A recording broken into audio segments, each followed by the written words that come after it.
Bonjour à tous, c'est Jean-Luc Roux sur sa chaîne YouTube. Aujourd'hui, nous allons parler des forces ukrainiennes qui neutralisent et capturent un drone Lancet russe intact.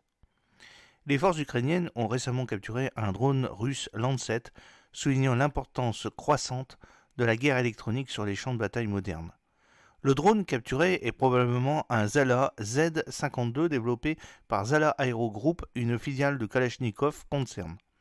Le Zala Z-52 Lancet est réputé pour sa polyvalence et son efficacité dans les frappes de précision et peut être lancé depuis des plateformes terrestres et des navires. Cette information a été rapportée par le front ukrainien le 7 avril 2024. Le drone russe donc a été capturé à l'aide de techniques avancées de guerre électronique.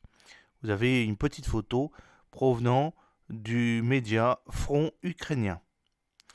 Le drone a été capturé à l'aide donc de techniques avancées qui consistent à brouiller ou intercepter les signaux de contrôle et de communication qui guident ces drones. Cette capture neutralise non seulement la menace immédiate posée par ces drones, mais offre également aux analystes militaires ukrainiens l'opportunité d'étudier la technologie à la recherche d'informations et d'une exploitation potentielle.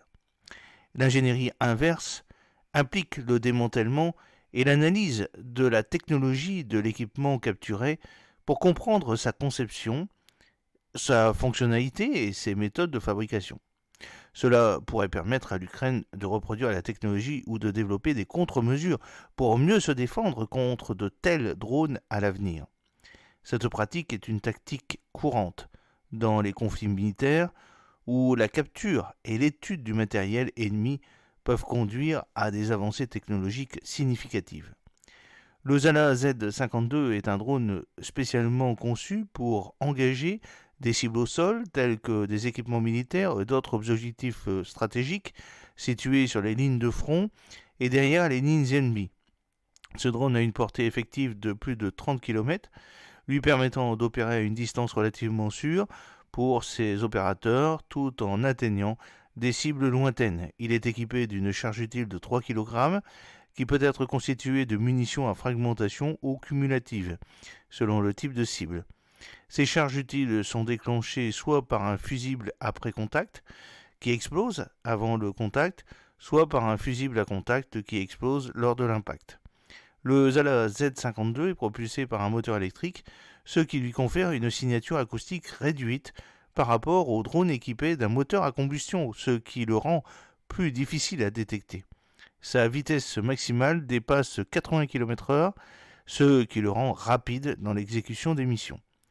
Pour le ciblage, il utilise une caméra vidéo et une caméra infrarouge, lui permettant de mener des opérations de jour comme de nuit. De plus, sa construction en matériaux composites offre à la fois légèreté et robustesse, améliorant sa maniabilité et sa durabilité dans des environnements hostiles. Cette capture met en évidence la course aux armements dans les domaines de la technologie militaire et de la guerre électronique, soulignant l'importance cruciale des systèmes de guerre électronique dans les conflits modernes. La capacité d'utiliser et de contrer efficacement les systèmes sans pilote et les technologies qui les soutiennent peut modifier considérablement l'équilibre stratégique dans de tels conflits où l'utilisation de drones est omniprésente. J'espère que cette petite vidéo vous a plu. N'oubliez pas de cliquer sur le pouce pour la promouvoir, de vous abonner si ce n'est pas encore fait et de partager cette vidéo sur vos réseaux sociaux. A très bientôt, fidèlement, Jean-Luc O.